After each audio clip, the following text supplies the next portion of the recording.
Greetings from the Second Age of Reason. We're here to talk to you about the future. And we sometimes like to hypothesize about that we would like to change history. There are things that we would like to do, go back into time, in the past, and do this or stop that, and make things come out right. Like we're on the wrong track of a time stream that went crazy some time ago. And there's a few things we do.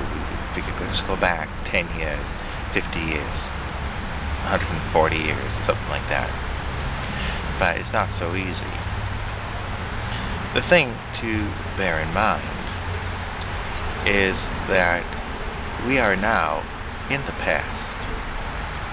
So you don't have to go back to the past to change it. That's kind of already been written, and it gives you the foundation of where you're at now. It's a baseline. What you have to be aware of is moving forward, because right now you're in last year from next year's point of view, and other points of history from other future points of view. So you are now in the past. You are in the past. All you lack is knowledge of the future. Maybe. Because I think there's some of us that know the future. And that's what we're out here for.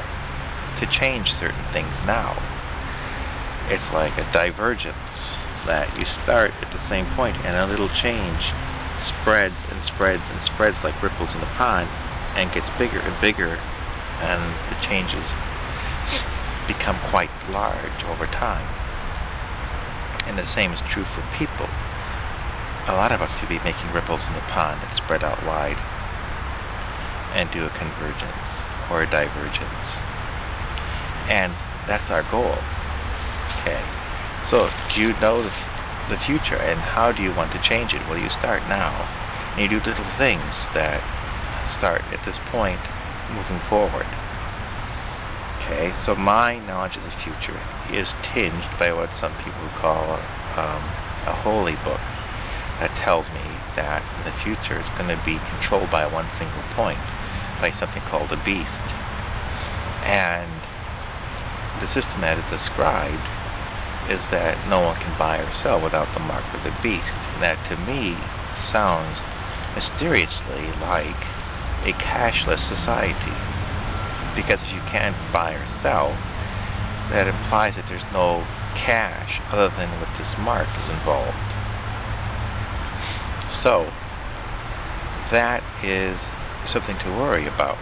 And where does the cash come from in your society, in the whole world? The cash comes from banks. It's no longer, hardly ever, printed by the government and issued by the government, as it was designed in our Constitution, that Congress would issue the money and probably make grants out to the states, so there would be no need for taxation. But things have gotten out of whack and distorted because the banks have made their way into the government and put such things in as the Federal Reserve Act, and there's the Federal Reserve, which is not part of the government, it's part of the banking system.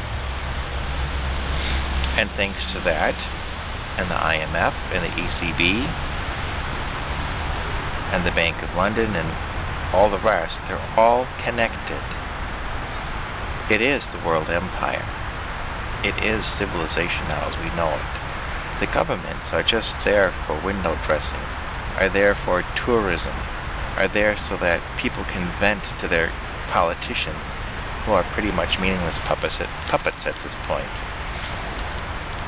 So, I would urge you to get involved and work with your representatives and make sure that cash stays on the table.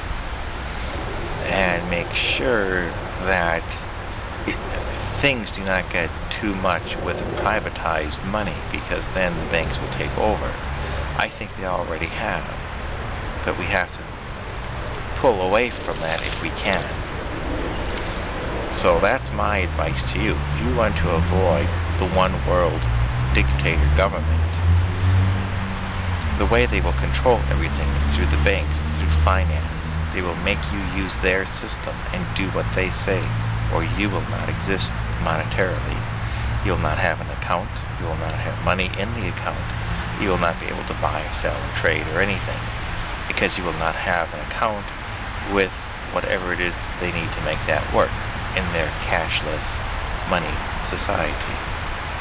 So, that's where I'm coming from, and I would urge you to stay engaged with your representatives to keep cash in the picture. There's also barter, but you have to be aware that as well, to go with this, they have put together the surveillance state. If you may have noticed, there are cameras everywhere, on all the streets, in all the buildings. They're even starting to put them in the woods. So time to share information may be running short, and I thought I'd give you the chance now, at this point in the past, to change the future. At least delay it. Delay the inevitable. Maybe you can change things.